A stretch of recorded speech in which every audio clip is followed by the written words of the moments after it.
Bonjour Walter, est-ce que vous pourriez me donner en quelques mots les éléments pour présenter votre entreprise?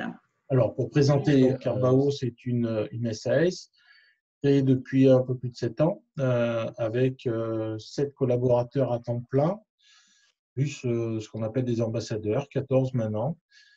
C'est un réseau de chefs d'entreprise. Donc, notre métier, c'est de créer des clubs dans des villes en France où vont se rencontrer une quinzaine, une vingtaine de chefs d'entreprise, sans doublon d'activité. Il y a exclusivité par métier. Et ces réunions ont lieu tous les 15 jours. L'idée, c'est que lors de celles-ci, les gens qui font partie de ce club, de ces clubs, vont pouvoir apprendre à se connaître, à tisser des liens.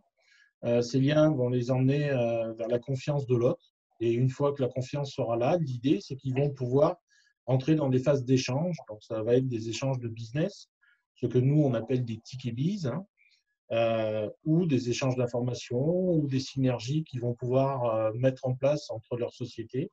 Voilà, c'est un réseau de gens qui se recommandent, mais qui se cooptent aussi, puisque pour faire partie d'un de ces clubs, eh bien, le chef d'entreprise doit être présenté par un autre chef d'entreprise qui, lui, est déjà membre du réseau.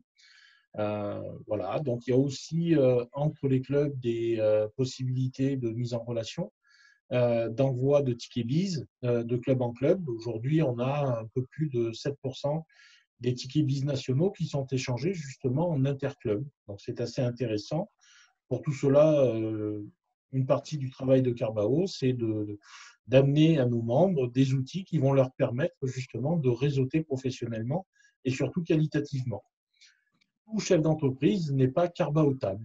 En fait, il faut vraiment être parrainé et être accepté par ses pairs pour intégrer le réseau. Très bien. Par rapport au contexte plus particulier d'aujourd'hui, quel a été l'impact direct du confinement sur Carbao?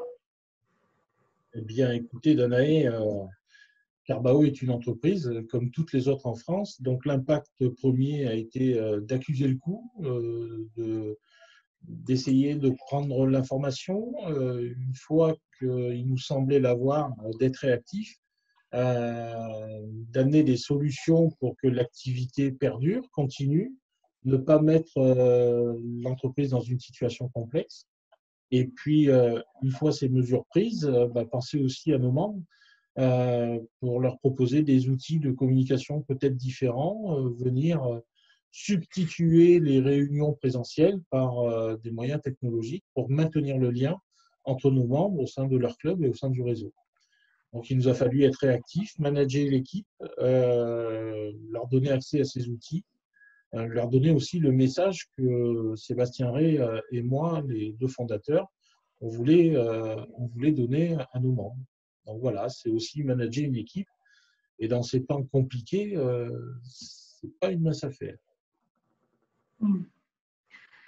Est-ce qu'il y a eu des incidences particulières aussi sur les équipes backup?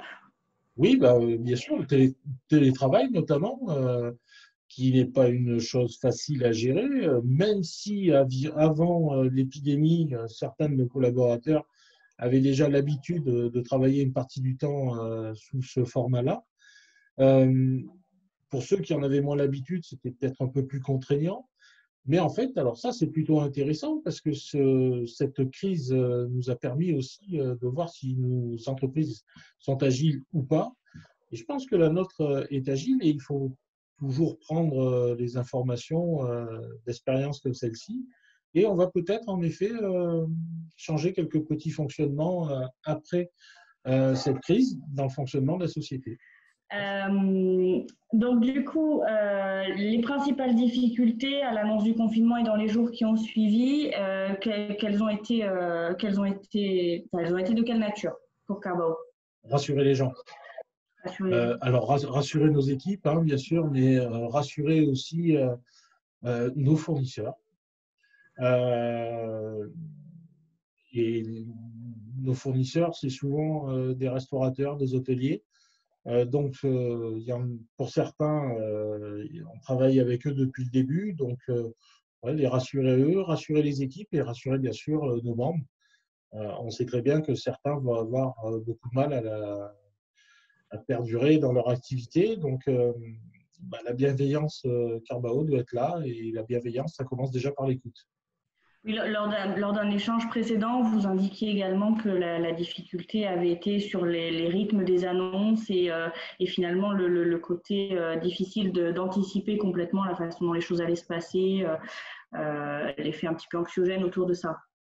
Oui, c'est vrai qu'on nous demande, nous, notre vision à court terme et à plus long terme, mais aujourd'hui, comme pratiquement tout le monde, on est tributaire des décisions qui sont prises par le gouvernement, sans juger qu'elles soient bonnes ou pas, mais on en est quand même tributaire pour rester dans la lignée des choses, et puis nous sommes des gens responsables. Mais c'est vrai que information, contre-information, annonce, contre-annonce, les réseaux sociaux qui, pour certains, désinforment plus qu'ils n'informent. Donc, ouais, c'est compliqué, mais c'est aussi ce qu'on disait au préalable, hein, c'est une situation qui est inconnue, que ce soit pour nous, chefs d'entreprise, mais je pense aussi même pour le gouvernement. Voilà, mais difficile de se projeter à longue échéance. Ouais. Est-ce qu'il y a des solutions particulières complémentaires à celles qu'on a pu aborder que vous avez eu l'occasion de mettre en place dans votre société pendant cette période? Les solutions, en tout cas, qui ont été mises en place pendant cette période, nous font voir qu'il y a peut-être des changements qui peuvent intervenir dans notre mode de fonctionner par la suite. Ça fait une bonne passerelle du coup avec les bonnes surprises et les sources de créativité qu'ont finalement permis cette situation dans le fonctionnement, l'organisation, la perspective de l'entreprise que vous souhaiteriez mettre en avant dans cet échange. C'est pas une passerelle, c'est un pont. C'est un pont parce que tout ça, oui, il va falloir le maturer. C'est ce qu'on est en train de faire pour amener d'autres outils à nos clients et aussi à nos collaborateurs. Des réflexions particulières ou des innovations? Des innovations, on en a toujours. On a toujours deux ou trois projets sur le feu qui mijotent. C'est le cas en ce moment. L'aboutissement de certains autres aussi qui vont se mettre en place dans les jours qui viennent, notamment une réforme de l'outil numérique, lancement de la boutique. Donc, c'est des projets sur lesquels on travaille depuis pas mal de temps, et ça y est, on les lance là. Donc, on va avoir aussi dans les semaines qui viennent un retour de ressenti de nos membres sur ces outils-là, et puis on se projette avec d'autres outils. Et justement, cette période nous a permis de réfléchir. On pensait être en vacances mis obligatoirement en vacances, et en fait, on s'est aperçu que pendant cette période, on a posé des choses et on a fait des choses qu'on n'avait pas le temps ou l'énergie de faire différemment, ou quand le train-train du travail nous empêchait de le faire. Pour conclure cet échange, un petit mot peut-être pour vos équipes, vos collaborateurs dans cette période? Des petits mots, on en a pratiquement tous les jours avec eux. C'est patience, prudence et action. Très bien, merci beaucoup pour cet échange et cette interview.